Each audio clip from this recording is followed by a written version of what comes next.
Billions of dollars. This is how much money do we print and have in the system at any given time. Let me start at 1929. Show me the, here we go. 1929, here's the stock market crash, all right?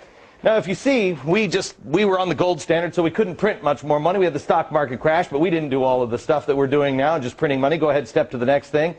And we go up to 1941. That's the Great Depression. Still haven't pumped a lot of money into the system because, again, on the gold standard. Then we have World War II, and we take this all the way to 1965. You'll see it comes up. We had two wars. We had World War II, and we also had the Korean War. In 1965, we were having the Vietnam War. But here's where it gets sticky, because we had all these wars, and we tried to dogpile on with the Great Society. Well, how are we going to pay for all that? Well, in 1971, Richard Nixon says, why don't we get rid of the gold standard? So that way, we can just print whatever we want. But we promise the rest of the world, oh, no, we'll never print too much. Really, we're good for it. I mean, look at our record here. We don't do that. Great Society kicks in, and look what happens. Next point, please. Look how we've devalued our money. This is up until 2000 when we have the Y2K scare, where everybody's like, bury your food and grab your cash. The computers are going down. That's why the government put this little spike here. If you see that little spike, goes up because they just dump a lot of cash into it, and then they bring it back in, they pull it back in. But it's difficult to pull things back in, especially when you have a horrible event like 9/11. Next stop is 9/11. You'll see it's just a little spike back up just a little bit. Remember how everybody was freaked out that the world was coming to an end? Do your patriotic duty. Go spend.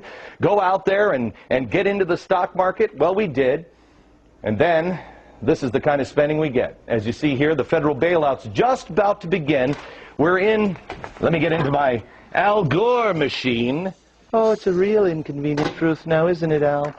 Look at this hockey stick. This is the hockey stick that Al Gore was talking about with the, you know, the woolly mammoth coming back or whatever the hell he's talking about.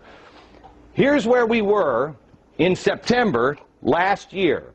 But then the Treasury decided we need to start printing more money. This hockey stick should take your breath away. This is devaluing our money. You know, Al Gore said global warming is not a political issue, it's a moral one.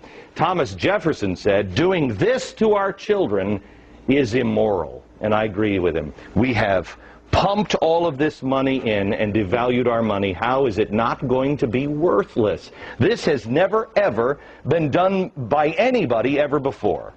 Please share this video with everybody you know, all your friends. Please go to foxnews.com/Glenn Beck. We're going to make this available for you. Pass it on to your friends. This is real trouble. Not in 1,000 years.